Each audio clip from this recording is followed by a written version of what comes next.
Hello and welcome everyone to the Annuity Straight Talk podcast, episode number 172, back in Montana. Great 5 weeks in Mexico. Enjoyed it. Was ready to come home. I had good bluebird skies when I got back, so it was a nice welcome home, and then it turned into snotty March weather. There's a lot of spring left. I could go somewhere again. Or back there, who knows? We'll see. Anyhow, please like, subscribe, or comment on any of your favorite podcast platforms or on YouTube. Top right corner of any page on annuitystraighttalk.com. If you want to get a hold of me, best way is to schedule an appointment. But we're going to do a case study. A lot of people say they like case studies. This is one that came up a couple weeks ago. It was actually in the tail end of my Mexico trip. Then we had a follow-up last week when I got home and just really bent my brain around this one, trying to figure out. And it wasn't really necessarily because he had a bad plan or anything that wouldn't work. But it just, again, you should see alternatives. And there's different ways of doing things. And that's at a minimum kind of what we're required to do. If you want to talk about fiduciary standard or what's in your best interest, again, you're the only one that truly knows that. You can't make a decision in your best interest if you don't have options. So which annuity plan would you choose? Which one is best? How does it work? So this is a couple I met, just a couple weeks ago, and got a follow-up soon to cover my line of thinking. And I thought I'd just flesh out the ideas in front of everybody here. Go ahead and share this with your friends. Ask me questions, make comments. This is one that's not cut and dry. And so I'm going to do my best to explain it to everybody here. But there's a couple that has a retirement income plan in place. They've got $600,000 in MIGAs that they bought a year ago or a little over a year ago. I don't know where they come from. They say they're getting 6.7% interest, which is higher than anything I've seen. So I'm guessing it's one of those private equity startup, like I think Canvas Annuity. A lot of people ask about that. They removed the agent. It's a brand new company, nothing proven. The rates are a touch aggressive. So I'm nervous about it, but I always tell people, if you want it, go for it. You're on your own. I'm not going to make a comment one way or another. And some of those higher rates are simple interest, but these guys are peeling off about $40,200 annual income. And if your goal is just to strip the interest off for income every year, then a simple interest contract where it doesn't compound is just fine because the money's coming out anyway. Now, they met with some investment managers, some other advisors who said, I'm changing the numbers a little bit to what's available. I think these other guys wanted them to go a little more aggressively into annuities, but they've got an additional $400,000 in IRA assets. That's going to go into an annuity, maybe plus some. They wanted to be 60 to 70% protected. From what they told me, if they put 400 into another annuity, they'll be about 60, 65%. And the guy said, buy this fixed index annuity. This is what's going to work. And it would work fine. There's absolutely nothing wrong with the plan. But if that's the only idea, you call me and say, what do you think of this plan? I'm going to say, maybe there's another way to do it. And at the very least, you should look at both. And I'm going to compare these two. And the yield on the fixed index annuity is going to vary, obviously, from zero to whatever. It's best to use a going MIGA rates of today. If the index annuity works out to yield that much, then it's just fine. It'll be okay. But we'll use the guaranteed interest rate for comparison purposes. So the MIGA's got 4 years left. After that 6.7 is not guaranteed. You got to figure out where to get the $40,200 per year. Now, there's plenty of money. We're talking about $1 million. There's plenty of money to deal with here. But once that MIGA is out of surrender, it's going to roll into a new rate. I'm guessing it's not going to be as high as 6.7. It could be a lot lower. And then you got to go figure it out. If rates drop, then income has to be cut unless they dip into principal, which is fine because they're not in danger of running out of money. And they've got an IRA that at some point is going to be subject to RMD. So at least they're going to have to swap around a little bit because they'll have to pull from the IRA. And the MIGA they currently have is non-qualified, so they don't have to be pulling from that. I think it'd be good to start the RMDs, but again, some mix of that. So they're going to have to do some adjustments to their plan anyway. Is there anything we can do now to make it simple, simplify it, give them a better guarantee? That's the option, not a recommendation. Hey, here's an option. What do you like best? So since MIGA rates today are already much lower, they can't expect to simply replace the interest withdrawals unless rates increase. So you're banking on a rate increase to keep things the same. An alternative is to use the IRA funds to purchase a deferred income annuity now that pays $40,200 annually for life, starting in 4 years.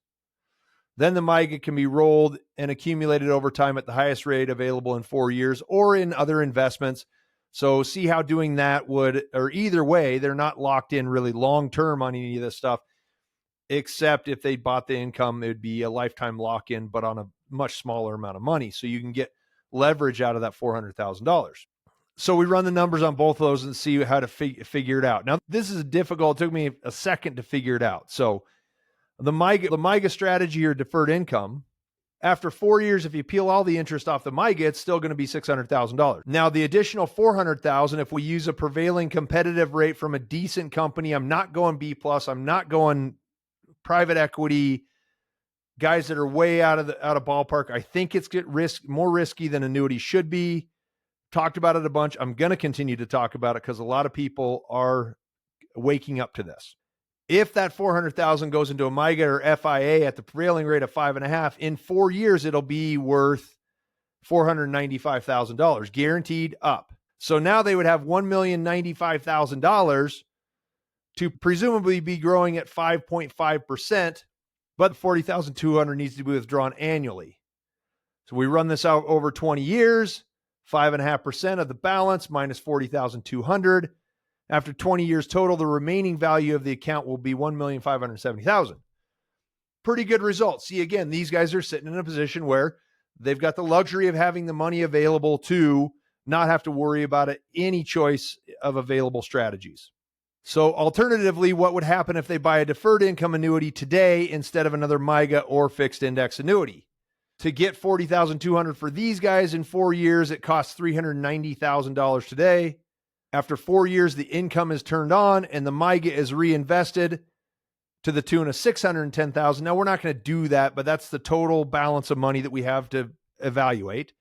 They might just buy a little more income or whatever. But remember that $390,000, the deferred income would go in an IRA, and they saved a little bit of money there. So after 20 years at 5.5%, we use the same rate. We can project a remaining cash value of $1,436,000. So about $134,000 shy. So it's close. And you look at it now, if your concern is just accumulating as much as possible, then you'd obviously go the MIGA route, and you're going to run the risk of what are interest rates going to be. Now, it's interesting. I ran that 5.5% down to 5% or so. And at 5%, they run neck and neck. So it really is a gamble on what interest rates are going to be going forward. The higher they are, the better it would seem to, you're taking the risk, the better it would seem to use the MIGA strategy.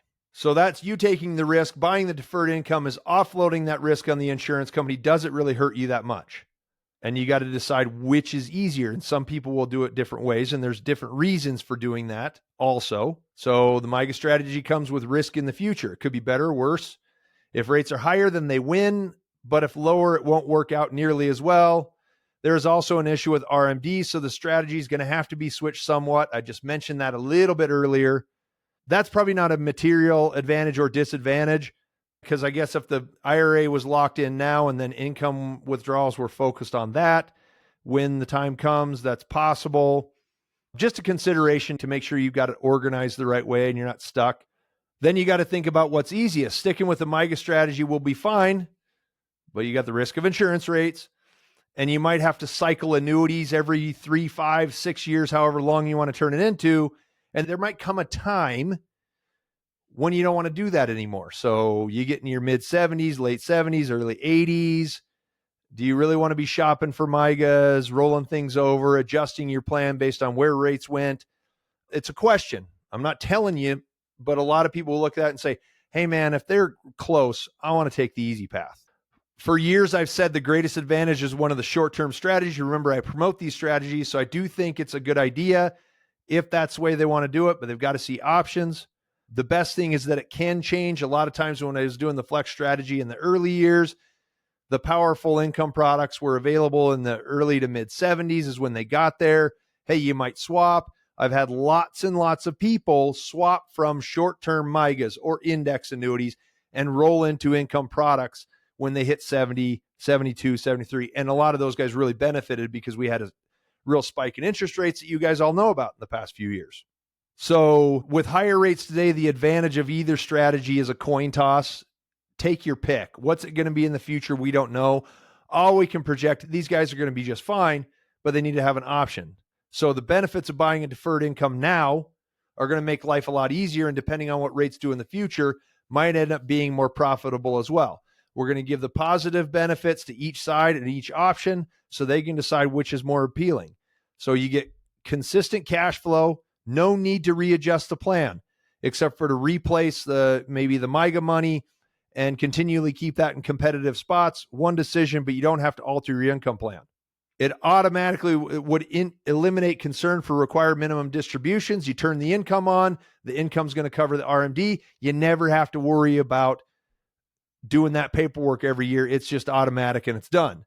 It's going to become real handy in your late 70s, early 80s when you don't want to think about it anymore, or heaven forbid, maybe you can't think about it anymore and you don't want to explain it to your trustee or your power of attorney and all that stuff. And it would significantly reduce the risk associated with interest rate fluctuations. I think the guaranteed income annuity has some real benefits for these guys. We'll see what they think when I present it to them. And a lot of those things are going to become apparent over time. And again, depending on what interest rates do, it could end up being more profitable. If rates go down, if rates go up, the MIGA is going to be an advantage, but still something you have to manage and deal with. You want variable returns and interest rate risk, or do you want to set it aside, forget about it, and reduce the number of assets you got to worry about, have your income covered forever? Those are the two options. Which one would you pick? I'm curious what your thoughts are. I'm not saying one way or the other. I think there's benefits to both sides, but there's more risk on one than the other, to be honest with you. And depending on what rates are, 6 of one, half a dozen of the other. What do you like best? That's the idea of giving good advice regarding annuity plans, income plans. Now, there's other assets at play for these guys, but I wanted to strip it down to just what they had already planned on doing. I think because they're conservative, it's safe to say they said they wanted 60 to 70% protected. You've got good rates available, good payouts. No matter how they do it, it will be fine. But I wanted to put it out there as an option so you guys could tell me what you think. I appreciate you guys joining me for episode 172. We had a heck of a market meltdown this week. Supposed to have John back to talk about what he thinks is going to happen and to read the charts, give you an idea of what to expect. If you are freaked out, it's because you're not prepared. So use this time to reevaluate what's really important going forward. A lot of people chasing returns and all that stuff. This has been episode 172. Which option would you take? Annuity case study. My name is Brian Anderson. Please like, subscribe, or comment on any of your favorite podcast platforms or on YouTube. Upper right corner of any page on annuitystraighttalk.com. If you want to talk to me, schedule a call, name, time zone, and time. I will give you a call at the time you suggest. And if you're not going to show up, don't do it. I had 2 people this week. Are you kidding me? I love my time. I do this for time. My payment, my compensation is my time. If you're not going to be there, don't bother. I'll probably have to say that again. Thank you guys for showing up. I'll be back next week with episode 173. You guys have a great day. Okay, bye.